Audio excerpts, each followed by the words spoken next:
नमस्कार, आज हम डिस्कस करेंगे इंपॉर्टेंट जीके के क्वेश्चन। देखिए, इंपॉर्टेंट जीके के क्वेश्चन डिस्कस करेंगे, हर एक क्वेश्चन को डिटेल से डिस्कस करेंगे। आपको पता है Himachal Pradesh public service commission अलग अलग टाइम पर अलग अलग एग्जाम जो है वो कंडक्ट करवाता रहता है। तो Himachal Pradesh public service commission के द्वारा जो है वो अभी कांस्टेबल का एग्जाम जो है वो कंडक्ट करवाया जाएगा। और कांस्टेबल का एग्जाम जब Himachal Pradesh public service commission जो है वो कंडक्ट करवाएगा तो आपको ये भी पता होना चाहिए कि पब्लिक सर्विस कमीशन का जो है वो प्रोसेस थोड़ा फास्ट होता है। अभी आप ये सोचेंगे कि ग्राउंड के बाद आप एकदम से तैयारी करेंगे, तैयारी हो जाएगी, पेपर निकल जाएगा, तो वो एक सेल्फ सेटिस्फेक्शन होगी कि आपने सिर्फ थोड़ी सी तैयारी की थी, सिर्फ एक फॉर्मेलिटी की थी। अगर आपको सच में सेल्फ सेटिस्फेक्शन चाहिए तो वो आपको अभी से ही तैयारी करनी पड़ेगी और उसके लिए ये इंपॉर्टेंट है कि हम रेगुलर बेसिस पर डिस्कशन करें। तो यही हमने सीरीज चलाई है उसके लिए, और इस सीरीज़ का आज हम चौथा पार्ट जो है वो डिस्कस करेंगे। हर एक question exam point of view से जो है वो इंपॉर्टेंट है यहाँ पर और डेफिनेटली आने वाले एग्जाम में आपकी हेल्प करेगा। हम जो है वो हर एक क्वेश्चन को डिटेल से डिस्कस करते हैं और हम जो है वो मतलब जो सबसे आसान लेवल होता है और सबसे टफ लेवल होता है, आसान लेवल से लेकर हम टफ लेवल के लिए जो है तैयारी करते हैं ताकि किस तरह का भी एग्जाम आए आप उस एग्जाम की पैटर्न के लिए जो है वो पहले से तैयार रह सकें।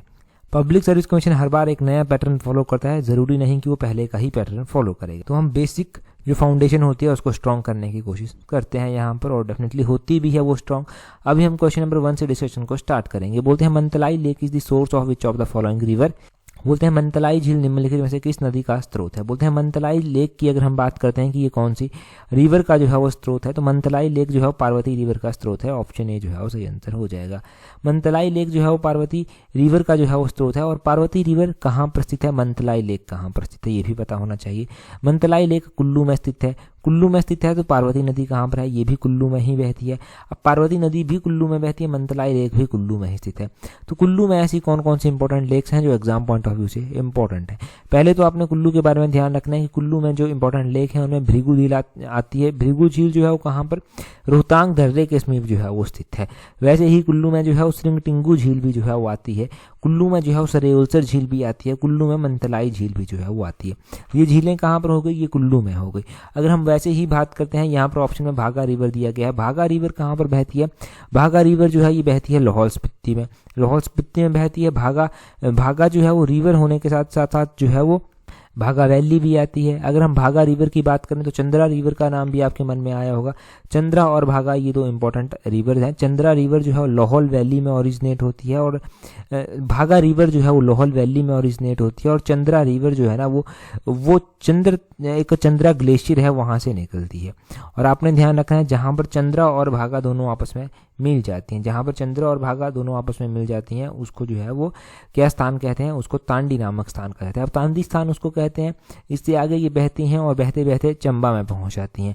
चंबा में पहुँचती हैं तो इनको चेनाब के नाम से जाना जाता है। चंबा में ये कहाँ पर एंटर करती हैं, पांगी के समीप भुजिंद में जो है ये एंटर कर जाती हैं। फिर चंबा को छोड़ देती हैं। चंबा को छोड़कर जो है वो जम्मू में एंटर कर देती है। तो ये संसारी नाला के समीप जो है वो ऐसा करती हैं।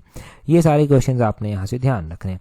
अगले क्वेश्चन में देखिए, हाँ रिवर, अगर हम लेक्स और रिवर का बात करें तो लेक्स और रिवर का एक ऐसा ही पैटर्न का क्वेश्चन है जो एग्जाम में पूछा गया है कि जो शिमला के बेस्ड क्वेश्चन है। बोलते हैं चंद्रनाहन झील। चंद्रनाहन झील शिमला में पड़ती है, रोहड़ू के समीप जो है वो स्थित है। तो बोलते हैं चंद्रनाहन झील से जो है वो कौन सी रिवर ओरिजिनेट होती है। चंद्रनाहन झील से जो है पब्बर रिवर जो है वो ओरिजिनेट होती है। पब्बर जो है वो आगे चलकर जो है वो यमुना में भी जो है वो मिलती है, ये भी पता होना चाहिए आपको। पब्बर पहले टॉन्स में जाकर मिलती है, टॉन्स फिर यमुना में जाकर मिलती है। अगला क्वेश्चन देखिए, बोलते हैं at which of the following places there is no slate quarries in Kangra district. तो बोलते हैं निम्नलिखित में से किस स्थान पर कांगड़ा जिले में कोई भी स्लेट की खदान नहीं है। अगर कांगड़ा के स्थान की बात करें जहाँ पर एक भी स्लेट की खदान नहीं है तो वो कांगड़ा के समताना में जो है वो एक भी स्लेट की खदान नहीं है। समताना ऑप्शन बी जो है वो सही आंसर हो जाएगा। अगर हम बात करते हैं ऐसे ही मिनरल्स के बारे में तो स्लेट एक इंपॉर्टेंट मिनरल है। हिमाचल के प्रदेश के मंडी, चंबा, कांगड़ा और सिरमौर जिले में जो है ये पाया जाता है। ये आपने ध्यान रखना है। ऐसे ही हम अलग अलग मिनरल्स की बात करें तो लास्ट पार्ट में भी हमने मिनरल्स के बारे में पढ़ा था, अभी एक बार फिर से रिवाइज कीजिए। डोलोमाइट जो है वो कोठीपुरा जो कि बिलासपुर में पड़ता है वहाँ पर पाया जाता है। कोठीपुरा में ही एम्स कॉलेज भी स्थित है। पंजौता में पाया जाता है। पंजौता ये भी बिलासपुर का ही एक ब्लॉक है जहाँ पर पाया जाता है। नालागढ़ जो कि डिस्ट्रिक्ट सोलन में पड़ता है वहाँ पर पाया जाता है। जिप्सम की बात करें, जिप्सम जो है वो सिरमौर डिस्ट्रिक्ट के राजवन में पाया जाता है। भारती में पाया जाता है। कोरगा में पाया जाता है। ये सिरमौर डिस्ट्रिक्ट के एरिया है। क्वेटजाइट भी पाया जाता है, ये कि बुखार एरिया बिलासपुर में जो है वो पाया जाता है। मैग्नेसाइट भी पाया जाता है। मैग्नेसाइट जो है वो गुमरोला सुआल एरिया जो कि चंबा में पड़ता है, गुमराला सुआल एरिया, वहाँ पर जो है वो पाया जाता है। तो ये आपने ध्यान रखना है, ये आपको पता होना चाहिए, इंपॉर्टेंट फैक्ट इंपॉर्टेंट पॉइंट पता होने चाहिए। यहाँ पर वैसे ही यूरेनियम देख लीजिए, यूरेनियम जो है वो हमीरपुर डिस्ट्रिक्ट में पाया जाता है, हमीरपुर में पाया जाता है, हमीरपुर के चिंजारा के समीप जो है ये पाया जाता है, जारी में पाया जाता है, पर्ल में पाया जाता है, पर्ल जो है वो ढेला गरसा वैली कुल्लू डिस्ट्रिक्ट में जो है पड़ता है। तो इन अलग अलग स्थानों में जो है ये पाया जाता है, ये आपने ध्यान रखना है। अगला क्वेश्चन देखिए, अगले क्वेश्चन में क्या बोलते हैं, बोलते हैं who among the following called Ayudhajivis to the dwellers of Trigarta area. तो बोलते हैं निम्नलिखित में से किसने त्रिगर्त क्षेत्र के निवासियों को आयुधा जीबी कहा था। त्रिगर्त एरिया के जो निवासी थे, त्रिगर्त जिसको कांगड़ा भी कहते हैं, त्रिगर्त के जो निवासी थे उनको आयुधा जीबी किसने कहा था, तो ये पाणिनि के द्वारा कहा गया था। ऑप्शन ए जो है वो सही आंसर है। अब पाणिनि के द्वारा कहा गया था, तो त्रिगर्त की भी बात हुई है। यहाँ का हमने क्वेश्चन पढ़ा है कि त्रिगर्त रीजन उस रीजन को कहते थे जहाँ जो कि राबी, ब्यास और सतलुज के बीच में जो था वो स्थित है। तो राबी, ब्यास और सतलुज के बीच में जो क्षेत्र स्थित था उसको त्रिगर्त जो है वो कहते हैं। पाणिनि के द्वारा जो है वो आयुधा जीबी भी जो है वो त्रिगर्त को कहा गया है। त्रिगर्त की वैसे ही बात करते हैं तो ये सुशर्मा के द्वारा जो था, सुशर्मा चंद्रा के द्वारा जो था वो इसकी स्थापना की गई थी। जब महाभारत का युद्ध का वर्णन होता है तो महाभारत में भी त्रिगर्त का मेंशन मिलता है, क्योंकि सुशर्मा चंद्र ने जो है वो महाभारत के युद्ध में कौरवों का साथ जो था वो दिया था। और आपने ध्यान रखना है कि त्रिगर्त जो है इसको जो है वो जलंधर के साथ भी जो है वो इंटरचेंज किया जाता है, और साथ में ही त्रिगर्त जो है वो राबी, ब्यास और सतलुज नदी के मिलने से जो है वो बनता है। ठीक है जी। और आपने राबी, ब्यास और सतलुज के बीच का जो क्षेत्र है उसको त्रिगर्त जो है वो कहते हैं। त्रिगर्त में जो है वो यहाँ पर कुछ एक जो कॉइन्स मिलते हैं वो ब्राह्मी और खरोष्टी भाषा के जो है वो कॉइन्स हैं, ये कहा जाता है। तो त्रिगर्त के बारे में हमने काफ़ी कुछ जान लिया। अगर हमारे पास ऐसे ही बात हो रही है कि और क्या क्वेश्चन बन सकता है, तो हिमाचल का सबसे ओल्डेस्ट प्रिंसली स्टेट आपसे पूछा जा सकता है। तो हिमाचल का जो सबसे ओल्डेस्ट प्रिंसली स्टेट आता है वो त्रिगर्त ही जो है वो आता है। ठीक है जी। अगला क्वेश्चन देखिए, अगले क्वेश्चन में क्या पूछा गया है। अगले क्वेश्चन में बोलते हैं who became the ruler of Kangra after the death of Raja Sansar Chand. तो कई बार क्वेश्चन ये पूछा जाता है कि संसार चंद का देहांत कब हुआ था। कई बार ये क्वेश्चन पूछा जाता है कि संसार चंद के देहांत के बाद कांगड़ा का राजा कौन बना था। संसार चंद देखो बड़ा ही शक्तिशाली राजा जो है वो कांगड़ा का माना गया। इसके द्वारा कांगड़ा में बहुत सारे अचीवमेंट भी कांगड़ा की हुई। कांगड़ा ने जो है वो आसपास के जो क्षेत्र थे उनको अपने अधीन भी जो था वो कर लिया था। परंतु कांगड़ा ने जो है कांगड़ा के राजा संसार चंद ने जब बहुत ही ज़्यादा तंग लोगों को स्टार्ट करना किया, तो लोगों के द्वारा जैसे कि बिलासपुर हो गया, सिरमौर हो गया, ऐसी ऐसी रियासतों ने मिलकर जो था वो क्या किया, गोरखाओं को आमंत्रित किया, आओ भाई कि यहाँ पर आओ और कांगड़ा के ऊपर अटैक करो, हम तो इनको मैनेज नहीं कर पा रहे, इन्हें तो तंग करके रख दिया। अब वो आते हैं गोरखाओं के ऊपर अटैक करते हैं। गोरखा जो है वो आते हैं और कांगड़ा के ऊपर जो है वो अटैक करते हैं। कांगड़ा के ऊपर वो अटैक करते हैं तो वहाँ से क्या होता है, संसार चंद का युद्ध होता है। कहाँ पर ये युद्ध होता है, क्वेश्चन ये बनेगा। युद्ध जो था वो हुआ था महल मोरिया नामक स्थान पर। अब महल मोरिया नामक स्थान पर जो था ये युद्ध हुआ था, उसमें किसकी जीत हुई, किसको हार हुई। कांगड़ा के जो राजा थे उनको जो था वो वहाँ से भागना पड़ा था और कांगड़ा के किले में जाकर जो था वो शरण लेनी पड़ी थी। कांगड़ा के किले में जाकर वो शरण ले लेते हैं। फिर उसके बाद क्या होता है, उसके बाद काफ़ी टाइम तक जो है वो खुद को जो है वो किले में ही रखते हैं। फिर वो महाराजा रणजीत सिंह के पास जो है पहुँचते हैं कि हमारी जो है वो यहाँ पर सहायता की जाए। महाराजा रणजीत सिंह ऐसी तो सहायता नहीं करते, वो कहते हैं कि भाई कुछ ना कुछ तो देना पड़ेगा। वो कांगड़ा का किला ही उनसे मांग लेते हैं और 1809 में जो है वो महाराजा रणजीत सिंह के साथ कांगड़ा के राजा ज्वालामुखी की संधि करते हैं। संसार चंद ने कांगड़ा किला और 66 गांव जो था वो महाराजा रणजीत सिंह को जो था वो दिए थे और बाद में चलकर महाराजा रणजीत सिंह ने देसा सिंह मजीठिया को जो था वो कांगड़ा किले का गवर्नर जो था वो बना दिया था। और फिर कांगड़ा के राजा का संसार चंद का देहांत हो जाता है। 1824 में उनका देहांत होता जाता है। अब उनकी मृत्यु के बाद राजा कौन बना, क्वेश्चन तो ये था। इतनी बड़ी कहानी सुना दी मैंने, तो अब क्वेश्चन वहां से क्लियर हो गए। फाइनल क्वेश्चन देखिए कि उनकी मृत्यु के बाद राजा कौन बना, तो उनका बेटा राजा बना था जिसका नाम हुआ करता था अनिरुद्ध चंद। ऑप्शन बी सही आंसर है। अच्छा, अनिरुद्ध चंद के बाद कौन राजा बना था, अनिरुद्ध चंद के बाद जो था वो रणवीर चंद जो था वो राजा बने थे। 1828 के करीब की बात है जब रणजीत चंद जो था वो राजा बने थे। रणवीर चंद राजा बने थे। नेक्स्ट क्वेश्चन देखिए, बोलते हैं the first primary school in Spiti region at Kaza was set up in. देखो क्वेश्चन ना बड़ा ही आसान पेपर में पूछ लेंगे। अब क्वेश्चन आपको समझना चाहिए। क्वेश्चन पूछ लेंगे कि काजा कौन सी वैली में आता है, काजा स्पीति वैली में आता है। लाहौल और स्पीति ना, लाहौल स्पीति डिस्ट्रिक्ट तो एक है, इसका एरिया भी हिमाचल में सबसे ज़्यादा है, परंतु ये लाहौल और स्पीति ना वैलीज बहुत अलग अलग हैं, इनके बीच में डिस्टेंस बहुत ज़्यादा है। तो लाहौल में अलग रीजन आते हैं, स्पीति में अलग रीजन आते हैं। ये जो काजा रीजन है ना, ये आता है स्पीति वैली में। और स्पीति का ये जो काजा है, यहाँ पर पहला प्राइमरी स्कूल खोला गया था 1932 में। ऑप्शन ए जो है वो सही आंसर हो जाएगा। 1932 में जो था वो यहाँ पर पहला जो था वो स्कूल खोला गया था, प्राइमरी स्कूल जो था वो यहाँ पर खोला गया था। ऐसे ही अलग अलग क्वेश्चन बनते हैं, जैसे कि क्या क्वेश्चन बन जाएगा, क्वेश्चन पूछने वाला ये क्वेश्चन पूछ लेगा कि जो केलोंग था, लाहौल स्पीति का हेडक्वार्टर है केलोंग, केलोंग में पहला पोस्ट ऑफिस कब खोला गया था। केलोंग में जो पहला पोस्ट ऑफिस खोला गया था वो 1869 में जो था वो खोला गया था। क्वेश्चन पूछने वाला पूछ लेगा कि काजा में पोस्ट ऑफिस कब खोला था। काजा में पोस्ट ऑफिस कब खोला गया था, ये 1939 में जो था वो काजा में पोस्ट ऑफिस खोला गया था। काजा तो स्पीति में आता है, केलोंग कौन सी वैली में आता है, केलोंग लाहौल वैली में आता है। लाहौल स्पीति का हेडक्वार्टर ही जो है वो केलोंग में स्थित है। आपने ये भी ध्यान रखना है कि 1861 में केलोंग में जो था वो एक स्कूल भी खोला गया था। ये स्कूल जो था वो एक जर्मन पादरी हुआ करते थे, हाइड जिनका नाम था, हाइड के द्वारा जो था ये स्कूल यहाँ पर खोला गया था। और हाइड की ही जब बात हो रही है तो A.W. हाइड पादरी के द्वारा जो था वो लाहौल स्पीति में आलू की खेती भी जो था वो करवाई गई थी, और ये आलू की खेती जो था वो लगभग 1857 में जो था वो करवाई गई थी। तो ये बातें आपने ध्यान रखनी है। और आपने ये थोड़ा सा डाटा है, 4-5 ये पॉइंट है, 1939 हो गया, 1932 हो गया, 1869 हो गया, 1857 हो गया, ये ध्यान रखना है। साथ में ही ध्यान रखना है कि लाहौल स्पीति का एरिया अगर सबसे ज़्यादा है हिमाचल प्रदेश में इन डिस्ट्रिक्ट वाइज, तो कितना एरिया जो है वो लाहौल स्पीति का है। लाहौल स्पीति का एरिया 13,835 स्क्वायर किलोमीटर है, जो कि पूरे हिमाचल का 24.85% जो है वो कवर करता है। लाहौल स्पीति का एरिया भी पता चल गया, इसका हेडक्वार्टर भी पता चल गया, लाहौल स्पीति के बारे में ये इंपॉर्टेंट डेट्स भी पता चली, ईयर पता चल गए, इनको ध्यान रखना। अगला क्वेश्चन देखिए, अगले क्वेश्चन में क्या बोलते हैं highest capital city in the world is La Paz, it is in. तो अब HPGK के 5 क्वेश्चन जो है वो कंप्लीट हो गए। HPGK के बाद जो है हम कवर करते हैं इंडिया GK को भी, क्योंकि यहाँ पर जो है वो कांस्टेबल के एग्जाम में सब कुछ पैरेलली पूछा जाता है। तो बोलते हैं हाईएस्ट कैपिटल सिटी जो है ला पाज, वो जो है वो बोलते हैं कहाँ पर स्थित है। तो हाईएस्ट कैपिटल सिटी की बात करती हैं तो हाईएस्ट कैपिटल सिटी ला पाज जो है बोलीविया में, ऑप्शन सी जो है वो सही आंसर है, बोलीविया में है। अच्छा, अब क्वेश्चन पूछने वाला ज़रूरी नहीं ऐसा ही क्वेश्चन पूछ लेगा बोलीविया की कैपिटल कहाँ पर है। ला पाज में जो है वो बोलीविया की कैपिटल स्थित है। क्वेश्चन पूछने वाला पूछ लेगा ब्राज़ील की कैपिटल जो है वो कहाँ पर स्थित है। ब्रासीलिया में जो है वो ब्राज़ील की कैपिटल जो है वो स्थित है। चिली भी एक कंट्री है, इस चिली कंट्री की कैपिटल कहाँ पर है, सेंटियागो में इसकी कैपिटल है। यहाँ पर मैं लिख भी देता हूँ सेंटियागो में इसकी कैपिटल जो है वो स्थित है। अर्जेंटीना की बात करें, इसकी कैपिटल कहाँ पर है, ब्यूनोस एरीज में इसकी कैपिटल है। यहाँ पर ये भी मैं लिख देता हूँ, ब्यूनोस एरीज में जो है वो इसकी कैपिटल स्थित है। यहाँ पर ये ब्यूनोस एरीज है जहाँ पर इसकी कैपिटल स्थित है।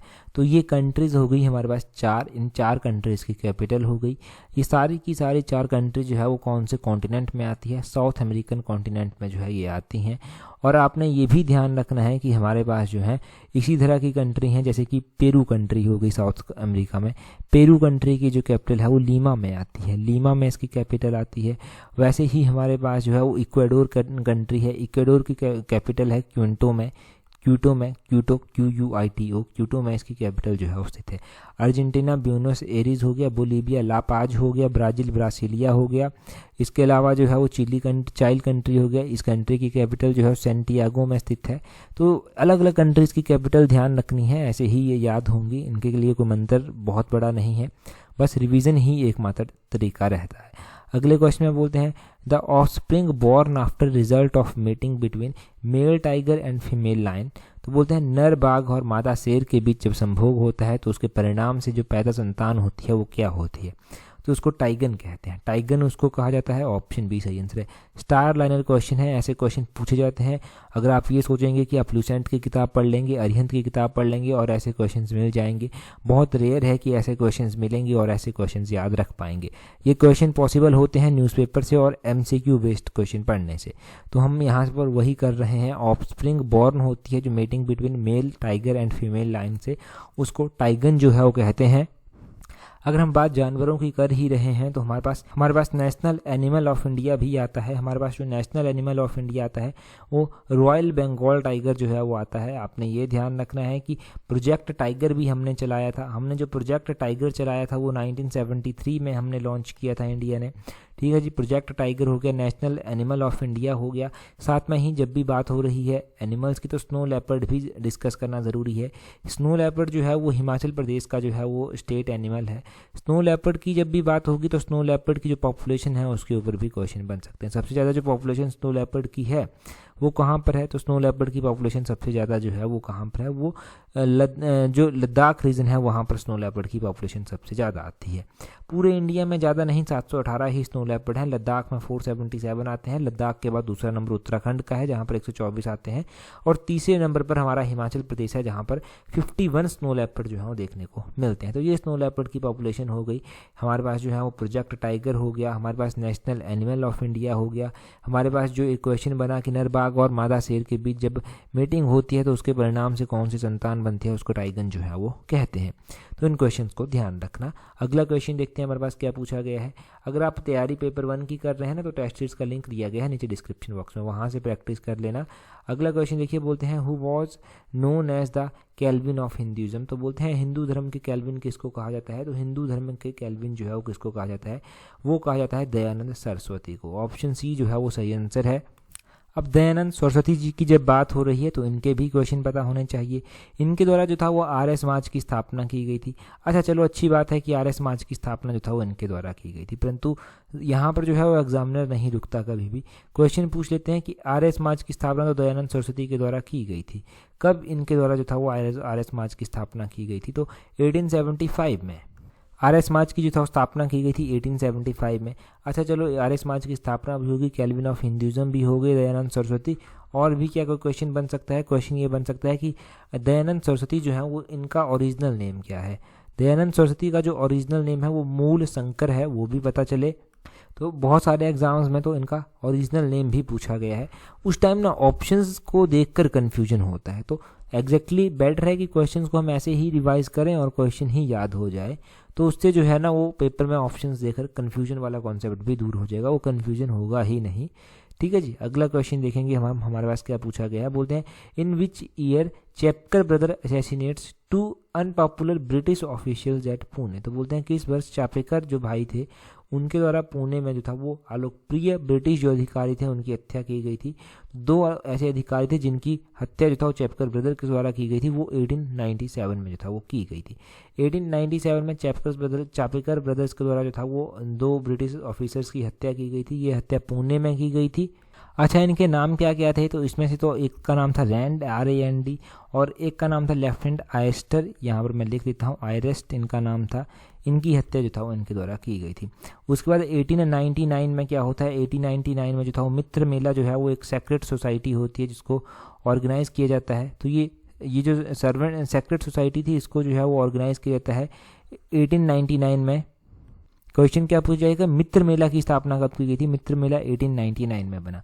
मित्र मेला क्या था, एक सेक्रेट सोसाइटी थी जिसको जो था वो सावरकर ब्रदर्स के द्वारा जो था वो बनाया गया था, ऑर्गेनाइज किया गया था। बाद में चलकर हमें देखने को मिलता है कि 1904 में एक चेंज होता है। ये जो मित्र मेला होता है, इस मित्र मेला संगठन का नाम चेंज कर दिया जाता है और इसको अभिनव भारत जो है वो कहते हैं। तो अभिनव भारत की स्थापना कब हुई, इसकी 1904 में जो था वो स्थापना हुई थी। ठीक है जी, हमने 1897 से सिनेरियो जानना स्टार्ट किया। 1897 के बाद हमने 1899 का जान लिया, हमने 1904 का जान लिया, हमने 1909 का जान लिया। 1909 के बाद भी अगर आपको कुछ जानना है तो आप क्या जान सकते हैं। ऐसे ही एक मिलता जुलता सिनेरियो है हिंदुस्तान रिपब्लिकन एसोसिएशन का, जिसको HRA कहते हैं। इसकी स्थापना 1924 में की गई थी। HRA को रीऑर्गेनाइज किया गया और इसका नाम HSRA रख दिया गया। हिंदुस्तान सोशलिस्टिक रिपब्लिकन आर्मी इसको कहा गया। और इसकी स्थापना जो था वो कब की गई थी, इसकी स्थापना 1928 में जो था वो की गई थी।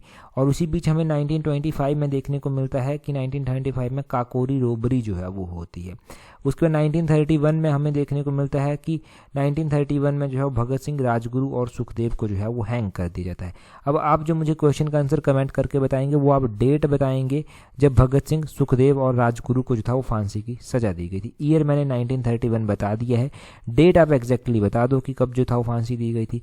अगला क्वेश्चन हमारे पास बड़ा ही इंटरेस्टिंग है, बोलते हैं विच of the following metal remain in liquid form under the normal condition. तो बोलते हैं निम्नलिखित में से कौन सी धातु सामान्य परिस्थितियों में भी तरल रहती है, मतलब ये लिक्विड फॉर्म में ही जो है वो रहती है। लिक्विड फॉर्म में अगर हम बात करें तो ये मरकरी धातु है, ऑप्शन डी जो है वो सही आंसर है। मरकरी धातु है जो कि जो है वो सामान्य परिस्थितियों में तरल रहती है, लिक्विड फॉर्म में जो है वो रहती है। अच्छा ठीक है जी, मरकरी धातु रहती है, अच्छी बात है कि मरकरी रहती है।